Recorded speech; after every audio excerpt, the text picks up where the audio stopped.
Halo Bapak Ibu, Sobat Sehat sekalian yang saya cintai karena Allah. Assalamualaikum warahmatullahi wabarakatuh. Salam sejahtera untuk kita semua. Salam sehat untuk keluarga Bapak Ibu, dimanapun berada. Bapak Ibu yang saya hormati, pernahkah Bapak Ibu merasakan situasi seperti ini? Ketika cucu-cucu datang berkunjung, mereka hanya sebentar mencium tangan, lalu cepat-cepat pergi menjauh. Atau ketika duduk bersama di ruang keluarga, tiba-tiba mereka pindah tempat duduk tanpa alasan yang jelas. Mungkin juga Bapak Ibu pernah melihat bahasa tubuh mereka yang tidak nyaman saat mendekat, seperti sedikit menahan napas atau mengalihkan wajah, atau yang lebih menyentuh hati. Ketika Bapak Ibu ingin menggendong atau mendekap mereka, mereka bilang, "Nanti dulu Eyang, saya mandi dulu." Padahal mereka baru saja mandi. Nah, Bapak Ibu, jangan langsung sedih dan berpikir yang macam-macam. Bisa jadi, tanpa kita sadari, tubuh kita mengeluarkan aroma yang kurang sedap. Bukan karena kita malas mandi, bukan karena kita tidak bersih, tapi ini masalah dari dalam. Ini adalah masalah metabolisme tubuh yang sering dialami oleh kita, yang sudah memasuki usia emas, usia di atas 60 tahun. Banyak orang mengira bahwa bau badan pada lansia itu wajar karena faktor usia. Ada juga yang mengira ini karena kurang rajin mandi atau kurang bersih. Padahal, saya katakan, mandi 5 kali sehari pun, kalau sumber masalahnya dari dalam, baunya tetap akan keluar. Ini seperti Bapak Ibu menaruh bunga busuk di dalam lemari, lalu dari luar lemari disemprot pengharum ruangan. Wanginya hanya sebentar, karena sumber kebusukannya masih ada di dalam. Saya Dr. Irfan Ali, dokter spesialis penyakit dalam. Sebelum kita membongkar rahasia besar, bagaimana cara menghilangkan bau badan ini dari dalam, dari akarnya, izinkan saya menyampaikan satu permintaan kecil. Jika Bapak Ibu merasa bahwa channel Sobat Sehat Penyakit Dalam ini memberikan manfaat, jika Bapak Ibu ingin selalu diingatkan tentang kesehatan dengan cara yang santai tapi berbobot, tolong tekan tombol subscribe yang ada di pojok kanan bawah video ini. Gratis, Bapak Ibu, tidak dipungut biaya sepeser pun. Dengan subscribe, Bapak Ibu akan menjadi keluarga baru di sini, dan saya akan sering-sering hadir menemani Bapak Ibu menjaga kesehatan. Nah, sebelum kita lanjut, saya ingin melihat partisipasi Bapak Ibu. Coba Bapak Ibu tulis di kolom komentar ya. Saya ingin wangi alami kembali. Lalu tulis juga asal kota Bapak Ibu, misalnya, saya ingin wangi alami kembali dari Bandung, atau dari Semarang, dari Palembang, dari Makassar, dari manapun, tulis saja. Biar saya tahu bahwa Bapak Ibu serius ingin mengatasi masalah ini. Saya akan membaca dan mendoakan satu persatu, tanpa berlama-lama lagi, karena saya tahu Bapak Ibu pasti sudah tidak sabar sambil mendengarkan penjelasan saya nanti. Mungkin Bapak Ibu bisa menyiapkan segelas air putih hangat, atau mungkin teh tawar hangat. Kita akan ngobrol santai tapi mendalam tentang satu bahan ajaib yang ada di dapur Bapak Ibu, yang bisa menjadi solusi cuci darah alami untuk mengusir bau badan dari dalam. Baik, Bapak Ibu, mari kita mulai dengan pemahaman yang sederhana. Tubuh kita ini luar biasa kompleks. Setiap hari kita makan, kita minum, kita bernapas. Dari semua yang masuk itu, ada yang menjadi energi, ada yang menjadi jaringan tubuh, dan sisanya adalah sampah. Sampah-sampah ini harus dibuang. Organ yang bertugas mengolah sampah ini adalah hati. Atau dalam bahasa kedokteran, disebut liver. Hati ini ibarat pabrik pengolahan limbah paling canggih di dunia. Bayangkan Bapak Ibu punya pabrik pengolahan sampah di rumah. Setiap hari, truk sampah datang membawa berbagai macam limbah. Pabrik itu memilah mana yang bisa didaur ulang, mana yang harus dibuang, mana yang berbahaya. Nah, hati kita bekerja seperti itu. Ia menyaring darah, membersihkan racun, mengubah zat-zat berbahaya menjadi zat yang tidak berbahaya, lalu mengirimkannya ke ginjal dan usus untuk dibuang melalui urin dan tinja. Sekarang, bayangkan, pabrik itu sudah beroperasi selama 60 tahun lebih. Mesin-mesinnya mulai menua, kapasitasnya berkurang, kadang kewalahan, apalagi jika selama ini kita sering makan makanan yang mengandung banyak bahan kimia, pengawet, pewarna, Atau mungkin kita pernah minum obat-obatan dalam jangka panjang. Semua itu menambah beban hati. Nah, Bapak Ibu, ketika pabrik pengolahan limbah ini kewalahan, ketika hati tidak sanggup lagi mengolah semua racun, apa yang terjadi? Racun-racun itu tidak bisa hanya diam di dalam tubuh. Mereka harus keluar. Mereka mencari jalan alternatif. Dan jalan keluar alternatif itu adalah melalui pori-pori kulit kita. Inilah yang menyebabkan bau badan. Bapak Ibu bisa bayangkan seperti ini. Ketika Bapak Ibu merebus air, uapnya naik ke atas. Tapi kalau panci tertutup rapat, uap itu akan mencari celah lain. Mungkin dari pinggir tutupnya. Nah, racun dalam darah kita itu seperti uap panas. Kalau tidak bisa keluar melalui jalur utama urin dan tinja karena hati dan ginjal sudah mulai lelah, mereka akan keluar melalui pori-pori. Dan saat mereka keluar, mereka membawa bau yang tidak sedap. Jadi, bau badan pada lansia itu sebenarnya adalah alarm. Alarm yang memberitahu kita bahwa ada sesuatu yang tidak beres dengan sistem pembuangan internal kita. Bukan sekadar masalah kebersihan luar. Sekarang, saya jelaskan dua bahaya utama jika kondisi ini dibiarkan. Bahaya pertama, tentu saja masalah sosial dan psikologis. Bapak Ibu mungkin akan dijauhi orang, termasuk keluarga sendiri. Anak cucu mungkin tidak tega bilang terus terang. Tapi, bahasa tubuh mereka tidak bisa berbohong. Ini bisa membuat Bapak Ibu merasa sedih, minder, akhirnya malas bergaul, malas bersosialisasi, padahal di usia senja, interaksi sosial dan kebahagiaan itu sangat penting untuk kesehatan jantung dan mental. Orang yang kesepian lebih cepat pikun, lebih mudah stres, dan tekanan darahnya cenderung naik. Bahaya kedua, yang lebih serius, adalah ini pertanda awal dari penumpukan racun dalam tubuh yang bisa menyebabkan kerusakan organ. Kalau hati terus dipaksa bekerja berat tanpa kita bantu, ia bisa mengalami peradangan. Lalu lama-lama bisa terjadi sirosis atau pengerasan hati. Ini adalah kondisi yang serius. Atau racun yang tidak terolah dengan baik bisa mengendap di sendi-sendi, menyebabkan nyeri sendi dan rematik yang semakin parah. Bisa juga mengganggu fungsi ginjal. Jadi, bau badan ini bukan masalah sepele. Ini adalah teriakan dari dalam tubuh yang minta tolong. Nah, setelah kita paham akar masalahnya, sekarang saatnya kita bicara solusi. Solusi yang akan saya bagikan ini bukan deodoran, bukan parfum, bukan bedak wangi. Ini adalah solusi dari dalam. Semacam cuci darah alami yang sudah digunakan oleh nenek moyang kita sejak ratusan tahun lalu. Bahannya sangat sederhana, murah, dan insya Allah ampuh jika dilakukan dengan rutin dan benar. Bahan itu adalah kacang hijau. Tapi ada satu hal yang perlu saya luruskan dulu. Di masyarakat sering beredar mitos bahwa kacang hijau itu hanya untuk campuran bubur atau untuk menambah energi. Ada juga yang bilang kacang hijau itu dingin. Jadi tidak baik untuk lansia karena bisa menyebabkan masuk angin. Itu mitos, Bapak Ibu.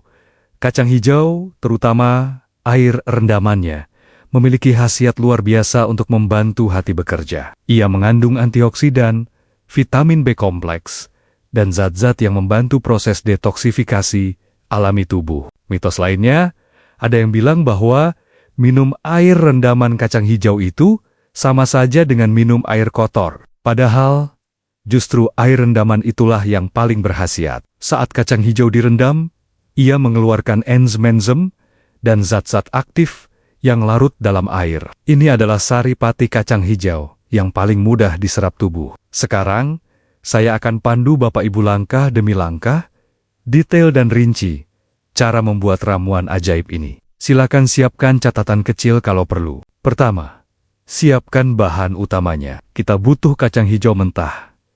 Bukan kacang hijau yang sudah dimasak atau digoreng. Pilih kacang hijau yang berkualitas baik, butirannya utuh, tidak keriput, tidak berjamur, dan warnanya hijau segar. Ambil kacang hijau sebanyak 3 sendok makan penuh. Ukuran sendok makan biasa yang kita pakai untuk makan, bukan sendok sayur. Kedua, siapkan air bersih. Air yang paling baik adalah air mineral atau air matang yang sudah dingin. Jangan gunakan air panas karena akan merusak enzim-enzim alami dalam kacang hijau. Kita butuh sekitar 2 gelas air, atau kira-kira 400-500 ml. Ketiga, proses perendaman. Cuci kacang hijau dengan air mengalir sebentar, buang kotoran atau biji yang mengapung, lalu masukkan kacang hijau ke dalam wadah kaca atau mangkuk keramik. Hindari menggunakan wadah plastik untuk perendaman dalam waktu lama. Tuangkan air 2 gelas tadi ke dalam wadah berisi kacang hijau. Pastikan semua kacang terendam air. Kalau perlu, airnya lebih banyak, karena kacang hijau akan mengembang. Keempat, waktu perendaman. Inilah kuncinya. Kacang hijau harus direndam selama 8-12 jam. Paling baik dilakukan semalaman. Misalnya, Bapak Ibu siapkan jam 8 malam, besok paginya, jam 7 atau jam 8, sudah 12 jam. Selama perendaman, tutup wadahnya dengan kain bersih atau tutup yang longgar. Jangan rapat-rapat karena kacang hijau perlu udara. Simpan di tempat yang sejuk, tidak perlu di kulkas. Nah, setelah 8-12 jam, Bapak Ibu akan melihat perubahan. Air rendaman akan berubah warna menjadi agak keruh, mungkin kehijauan atau kecoklatan. Kacang hijaunya akan mengembang, dan ada beberapa yang mulai berkecambah. Ini tanda yang bagus. Artinya proses kehidupan dalam kacang hijau aktif dan mengeluarkan enzim-enzim bermanfaat. Kelima, penyaringan. Pisahkan air rendaman dari kacang hijaunya. Bapak Ibu bisa menggunakan saringan teh atau kain bersih.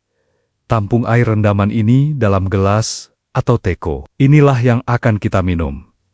Kacang hijaunya jangan dibuang. Bisa Bapak Ibu masak menjadi bubur atau sayur untuk dimakan, tapi jangan dicampur dengan air rendaman tadi. Untuk sekali minum, air rendaman dari 3 sendok makan kacang hijau ini cukup untuk 2 gelas. Keenam, cara konsumsi. Minumlah air rendaman kacang hijau ini 1 gelas di pagi hari. Saat perut masih kosong, sekitar 30 menit sebelum sarapan, dan 1 gelas lagi di malam hari, sebelum tidur, asalkan sudah 2 jam setelah makan malam. Minumnya sedikit-sedikit, tidak perlu langsung habis sekaligus. Nikmati, seperti Bapak Ibu minum teh hangat. Rasanya agak langu, seperti bau kacang hijau mentah, tapi tidak pahit. Bapak Ibu bisa menambahkan sedikit madu asli kalau tidak terbiasa. Tapi jangan pakai gula pasir karena gula pasir justru memberatkan kerja hati. Lakukan ini secara rutin, setiap hari, selama minimal 2 minggu. Bapak Ibu akan mulai merasakan perubahan. Awalnya mungkin Bapak Ibu akan lebih sering buang air kecil, itu normal karena tubuh sedang membuang racun. Lalu setelah seminggu, Bapak Ibu akan melihat bahwa keringat Bapak Ibu tidak terlalu lengket, dan baunya mulai berkurang. Setelah 2 minggu, aroma tubuh akan jauh lebih segar. Saya ingatkan, ini bukan obat instan. Ini adalah proses detoksifikasi alami yang membutuhkan waktu dan kesabaran. Jangan berhenti di tengah jalan karena tidak melihat hasil dalam 3 hari. Beri waktu tubuh untuk beradaptasi dan membersihkan diri. Bapak Ibu yang saya hormati, izinkan saya berbagi cerita. Ini adalah pengalaman nyata yang pernah saya tangani di ruang praktek. Saya akan menyebutnya sebagai Ibu Siti. Seorang wanita berusia 72 tahun, pensiunan guru, tinggal bersama anak dan menantunya. Ibu Siti datang dengan keluhan utama bukan sakit fisik, tapi perasaan tidak nyaman karena menjauhnya cucu-cucu. Beliau bercerita, setiap kali cucunya yang berusia 5 dan 7 tahun datang, mereka hanya sebentar di ruang tamu, lalu minta izin main keluar. Kalau dipeluk, mereka akan mengeluh, "Wah, eyang panas, gerah." Beliau merasa sedih, karena sebagai nenek, ia ingin dekat dengan cucu-cucunya. Awalnya Ibu Siti mengira ini karena kurang bersih.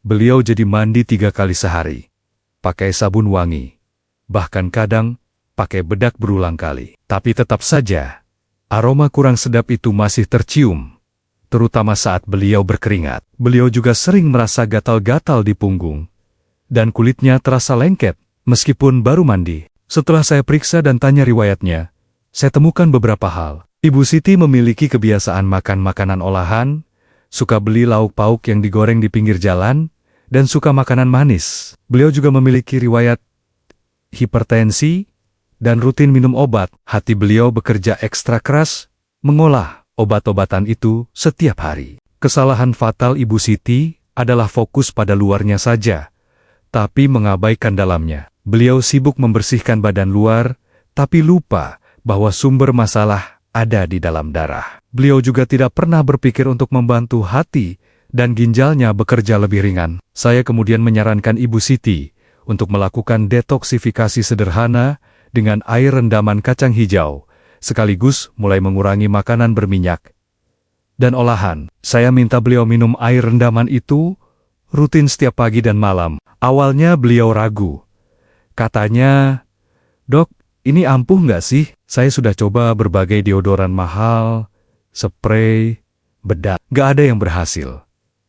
Saya jelaskan panjang lebar bahwa ini masalah internal, bukan eksternal. Alhamdulillah, setelah 2 minggu, Ibu Siti datang kembali dengan wajah berseri. Beliau bercerita, cucu-cucunya mulai mau duduk di sampingnya. Bahkan yang bungsu mulai minta digendong lagi. Beliau sendiri merasa badannya lebih ringan, tidak cepat lelah, dan yang paling penting, keringatnya tidak lengket, dan baunya berkurang drastis. Apa yang bisa kita pelajari dari kisah Ibu Siti? Bahwa seringkali kita salah alamat dalam menyelesaikan masalah. Kita membeli produk mahal untuk menutupi masalah. Padahal yang kita butuhkan adalah membersihkan sumber masalahnya. Kita lupa bahwa tubuh kita adalah satu kesatuan yang utuh. Apa yang masuk ke dalam akan mempengaruhi apa yang keluar dari luar. Mungkin Bapak Ibu juga pernah merasakan hal yang sama. Sudah rajin mandi, sudah pakai sabun antiseptik, sudah ganti baju berkali-kali, tapi kok masih ada bau? Atau mungkin Bapak Ibu punya tetangga atau saudara yang mengalami hal ini? Ingat, ini bukan masalah kebersihan. Ini masalah metabolisme. Baik, Bapak Ibu, sebelum kita mengakhiri obrolan sore ini, saya ingin menjawab beberapa pertanyaan yang mungkin muncul di benak Bapak Ibu. Dan jangan lupa, bagi yang belum subscribe, silakan tekan tombol subscribe sekarang juga, agar Bapak Ibu tidak ketinggalan video-video bermanfaat selanjutnya. Klik saja, gratis, dan pahalanya besar, karena ilmu ini bisa Bapak Ibu bagikan ke orang lain. Pertanyaan pertama, "Dokter, apakah air rendaman kacang hijau ini aman untuk penderita penyakit ginjal? Saya punya riwayat ginjal, takut memberatkan." Jawabannya, Bapak Ibu, ini pertanyaan yang sangat baik dan penting. Kacang hijau memang mengandung protein dan kalium. Bagi penderita penyakit ginjal, terutama yang sudah stadium lanjut dan harus membatasi protein serta kalium, sebaiknya berkonsultasi dulu dengan dokter yang merawat. Tapi untuk pencegahan atau untuk mereka dengan fungsi ginjal normal, ini aman. Yang kita minum adalah air rendamannya, bukan kacangnya. Jadi kandungan protein dan kaliumnya jauh lebih rendah dibandingkan jika Bapak Ibu makan kacang hijaunya langsung. Namun tetap, prinsip kehati-hatian harus diutamakan. Pertanyaan kedua, dokter. Apakah ada efek samping dari minum air rendaman kacang hijau ini? Efek samping yang paling umum adalah peningkatan frekuensi buang air kecil, karena tubuh sedang membuang racun. Itu normal, dan justru diharapkan beberapa orang mungkin merasakan sedikit mual di awal, terutama jika perut sensitif. Untuk mengatasinya, Bapak Ibu bisa memulai dengan setengah gelas dulu di hari-hari pertama, lalu ditingkatkan perlahan, atau minum setelah makan ringan, bukan saat perut kosong total. Yang penting, dengarkan tubuh Bapak Ibu. Kalau terasa tidak cocok, hentikan sementara dan konsultasi. Pertanyaan ketiga, dokter, apakah boleh menambahkan perasan jeruk nipis atau lemon ke dalam air rendaman ini? Boleh Bapak Ibu, bahkan sangat dianjurkan. Jeruk nipis atau lemon mengandung vitamin C yang tinggi dan bersifat antioksidan. Vitamin C membantu hati dalam proses detoksifikasi. Tapi ingat, tambahkan setelah air rendaman disaring. Dan jangan terlalu banyak, cukup setengah sendok teh per gelas. Rasa asamnya juga akan menutupi rasa langu kacang hijau sehingga lebih enak diminum. Tapi bagi Bapak Ibu yang punya riwayat mah, sebaiknya hati-hati dengan jeruk nipis, karena bisa memicu asam lambung naik. Pertanyaan keempat, dokter, berapa lama saya harus minum ramuan ini? Apakah seumur hidup? Tidak harus seumur hidup, Bapak Ibu. Lakukan selama 2 minggu sampai 1 bulan untuk fase detoksifikasi awal. Setelah itu, Bapak Ibu bisa melakukannya 2-3 kali seminggu sebagai perawatan rutin. Yang lebih penting adalah menjaga pola makan sehari-hari. Kurangi gula, kurangi makanan berminyak, perbanyak sayur dan buah, serta minum air putih yang cukup. Karena kalau Bapak Ibu terus makan makanan yang memberatkan hati, tapi rutin minum ramuan, ibaratnya Bapak Ibu menyiram tanaman tapi akarnya terus dipotong. Percuma, Bapak Ibu, sobat sehatku yang sangat saya hormati dan sayangi, kita sudah sampai di penghujung perbincangan kita sore ini. Saya rangkumkan sedikit pesan moralnya. Pertama, bau badan pada lansia itu bukan semata masalah kebersihan, tapi pertanda bahwa hati dan sistem pembuangan internal kita perlu bantuan. Kedua, jangan hanya fokus pada solusi luar seperti deodoran atau parfum, tapi selesaikan masalah dari dalam. Ketiga, air rendaman kacang hijau yang diminum rutin bisa menjadi cuci darah alami yang membantu hati bekerja lebih ringan dan membuang racun melalui jalur yang benar. Keempat, lakukan cek mandiri secara rutin dan perhatikan sinyal-sinyal yang diberikan tubuh. Saya ingin mengajak Bapak Ibu, jika video ini dirasa bermanfaat, jangan simpan sendiri ilmunya. Bagikan, share video ini ke grup keluarga, grup arisan, grup pengajian, atau grup WA Bapak Ibu. Anggap ini sebagai sedekah jariah. Setiap kali ada saudara atau teman Bapak Ibu yang menonton, lalu mereka mempraktikkannya dan mendapatkan manfaat, insya Allah pahala mengalir terus untuk Bapak Ibu. Ilmu yang bermanfaat adalah salah satu amal yang tidak putus, meskipun kita sudah tiada. Saya tutup dengan doa yang tulus, dari lubuk hati yang paling dalam. Ya Allah, Tuhan yang Maha Pengasih lagi Maha Penyayang, kami bersyukur atas nikmat sehat yang Engkau berikan. Kami mohon, ampunilah segala dosa dan khilaf kami. Sayangilah orang tua kami, kakek nenek kami, dan seluruh lansia dimanapun berada. Berikanlah mereka kesehatan yang prima, tubuh yang bugar, hati yang tenang, dan kebahagiaan di usia senja. Dekatkanlah hati anak cucu kepada mereka, dan jadikanlah mereka sumber keberkahan bagi keluarga. Amin, ya Robbal Alamin. Saya Dr. Irfan Ali, mohon maaf yang sebesar-besarnya jika ada kote-kote yang kurang berkenan. Jika ada penjelasan yang kurang tepat, sebaik-baiknya manusia, tetaplah tempat salah dan lupa.